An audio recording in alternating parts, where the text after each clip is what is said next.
So, welcome dames en heren, Steenbok. Het is de snip preview of the month van Januari, Februari en Maart. In de maand van Januari, jullie Steenbok staan stevig in je schoenen. Je hebt details, documentation om te laten zien dat deze mensen kom op tegen jou en wat deze mensen hebben gezegd is niet waar. Jullie Steenbok mensen staan stevig in je schoenen. Je hebt je documenten, je informatie en je recognize dat deze mensen zaten jou kapot te maken door te liggen en bedrukken. Je had je documenten, je information en je laat de mensen weten, ik weet wie ik ben, oké? In de maand van februari, mensen nou recognize dat een Romley of boodschap persoon sprak de waarheid niet. Mensen hebben inzicht en recognize dat deze mensen zijn connected to some sort of a criminal organization, some sort of a human smuggling operation. Deze mensen work on the shadow company and that sort of a thing. En jij staat stevig in je schoenen om te zeggen, hey, deze mensen zijn niet hoe ze zeggen. Dat is een situatie waar sommige van jullie zit iemand om te helpen, om te laten zien de logens en deceptiveness of a ram and a crave. Okay, the end is here for a crave. Mensen is nou van op de hoogte dat de crave is een leugenaar. Deze crave is terechtgekomen in Europe van Nigeria. Die krijgt een American passport en zo is zij in Europa terechtgekomen. Dus mensen nou komen en have act evidence on a crave and recognize the leugens en deceptiveness van deze crave. En al deze crave komt on documentatie en informatie van jullie Steenbok is dat deze crave is connect met de tweeling en access de tweeling computer, omdat deze crave is connected to a human smuggling operation dat smuggle mensen vanuit Afrika naar Amerika en hebben ze teruggebracht in Europa. Dus now de puzzel zit in elkaar en mensen krijgen inzicht, want in de maand of Maart is de eind van deze crave, omdat het geheim van deze crave is nou uit. Mensen is nou van op de hoogte, omdat deze crave vertel een Nederlandse man, een tweeling Nederlands man, ja, ik was geboren in Amerika en toen ging ik terug naar Nigeria en toen mijn moeder had mij teruggestuurd naar Amerika met $100 en zo ben ik, en mensen, dat is de verhaaltje. Alle Amerikanen weten de verhaaltje van Nigerian en Afrikanen. Als je nou ziet wat de Somaliërs hebben gedaan in Amerika, en mensen zitten om te praten over Amerika, over wat de overheid zit in Amerika te doen, maar eigenlijk gezegd, wat ze zitten om te doen is juist $225 miljoen wat de Somaliërs hebben opgelicht in Amerika. En deze zijn hetzelfde mensen dat komen in Nederland en doen hetzelfde dingen. 88% van de Somaliërs die is steun bij de overheid in Europa. Dus nou denk eens even, dames en heren. Oké, en ik neem geen dingen en ik zit in geen politics. Maar weet je hoeveel Black American is en hoeveel American, want ik had niet aan de kleur of zo.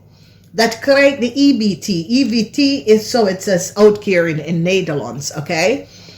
Hoeveel mensen, echt Amerikanen, dat geen EBT krijgen door deze mensen, dat de Somaliërs have Amerika in Indianapolis 225 miljoen opgelicht door een programma dat heet food for de kinderen, food for the vrijdag, food for the homeless of whatever. 225 miljoen US dollars, oké? Deze zijn de mensen dat maken misbruik van onze overheid, misbruik van mensen zoals jij en ik dat betalen onze belasting. Deze mensen hebben geprofiteerd van alle landen in de wereld, omdat ze zijn inbred en ze kan niet, ze EQ is zo laag dat ze kan niet voor zichzelf kunnen doorwerken en dat soort van dingen. Ga eens even kijken, deze zijn de mensen dat maken misbruik en eigenlijk Nederlandse kinderen, dat is in Nederlands, krijgen niks van wekens dat deze mensen komen naar Nederland en profiteer hiervan. Kijk eens in Amerika nou. Dus dames en heren, sommige mensen snappen niet hoe, wat doet die ander nou? Dat polymigo, ja? Dat nou het zit in de Human Rights Organization. En ik hoop dat de Human Rights Organization, omdat Nederland is een land dat heeft geen polymigo. Oké? In Nederlands getrouwd je met 1 persoon en je blijft met 1 persoon. Nou, deze man komt met zijn hot wife. De eerste wife heeft 8 kinderen. Dan wil hij alle kinderen van de andere vrouw. Wat denkt ze nou in Nederland? Wat denkt ze nou in de hele wereld? Ja? Ten eerste, ze houden niet van Westerner. Jullie komen hier en vragen voor hulp. En nou, het is nou in de Human Rights Court in Den Haag. Want deze man gaat een rechtszaak tegen Nederlands doen. Vanwege dat Nederlands wil niet de rest van zijn 8-7 vrouwen. Dat kan niet, dames en heren. At some tijd van het leven, daar moet een nee tegen deze mensen. Deze mensen zijn Islamic mensen, die houden niet van Nederlands. Kijk wat happened to Ishali. Hoe heet ze? Ashali. Nou is ze in Amerika. Ik zat een interview bij haar om te kijken en had niet geweten, what the fuck, dat ze had er ook in Nederland, want ze had de sleepercel in Nederland. En this is it. They have sleepercel in Nederland. Dat sleepercel, ik ga een andere video hierover doen. Maar whatever de situatie is, there is een Steenbok dat staat stevig in de stoel en zegt, nee. Dit gaat niet over mij lopen. Oké? Deze mensen komen met foute documentatie. Deze mensen zijn gerund door underground human smuggling organization. En als jullie willen weten over de human rights case dat is tegen deze man, ik weet niet, als hij komt van Dubai of wherever komt hij van, dan komt hij van Turkije in Nederland.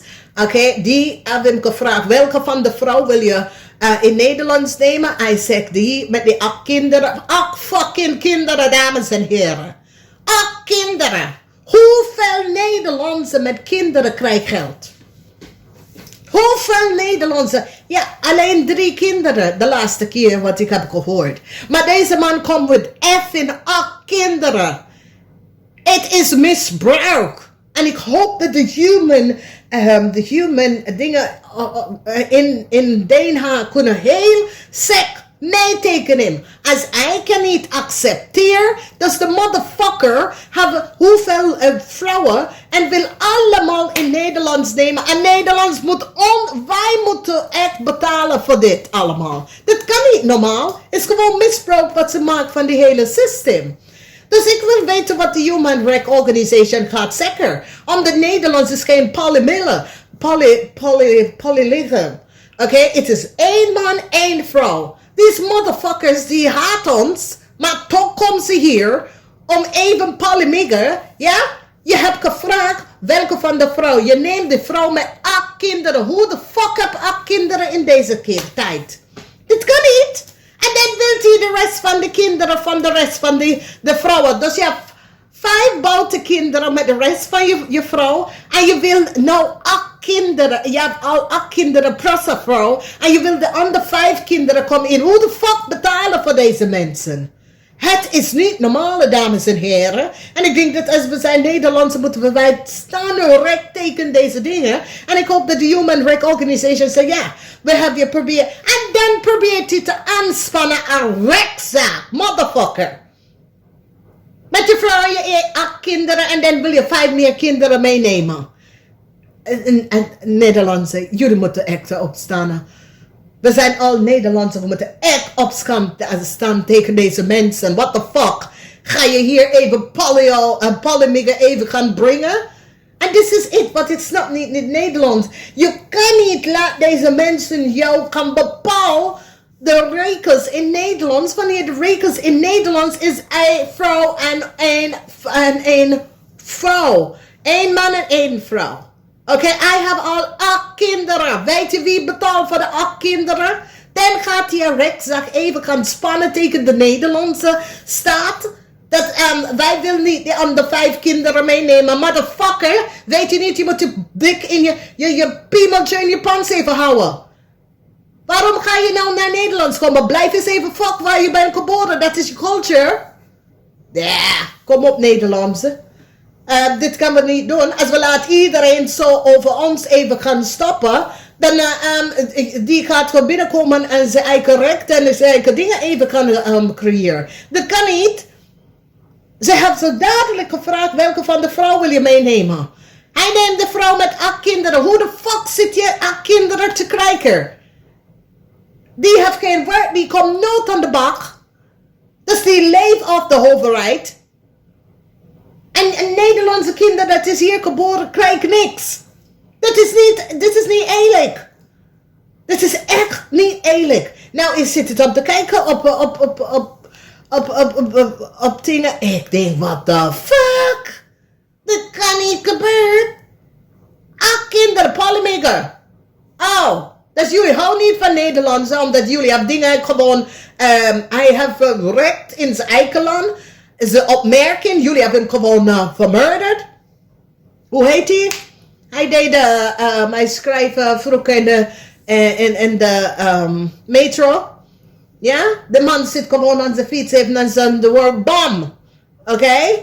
En ja, weet je, dit is niet echt recht, hè? Dus, ik wil wel zien wat de Human Rights Organization gaat zeggen. Nederland is geen land voor polymilk. Motherfuckers, get the fuck out of here. Zoals als je gaat even mensen even vertellen. Oh, ja. Nou, als jullie 1000 mensen gaan opblazen. Oh, krijg je naked virgin. Zijn jullie besodemieten of zo? Friggin' idiots. Oh, dus je hebt 5 vrouwen. Of 8 vrouwen. En dan 1 of 8 kinderen. De rest of 5 kinderen. En die moeten allemaal naar Nederland komen oprotten, jij. Ja, sorry dames en heren. Maar ik kan echt niet tegen deze mensen. En de misbruik wat ze maken hier. Van de sociale zekerheid wat ze krijgen hier. En dat hij gaat de rechtszaak tegen de Nederlandse staat even gaan opnemen. Hallo, we zijn geen moslim. Dit is een western land.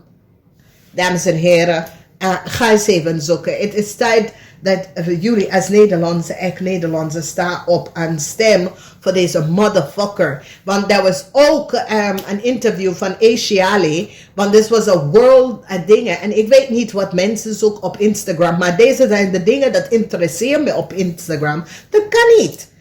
Dat kan echt niet. Dus dames en heren, weet wat is je groundwork. En gebruik je groundwork. Deze mensen zijn toeval. Namaste.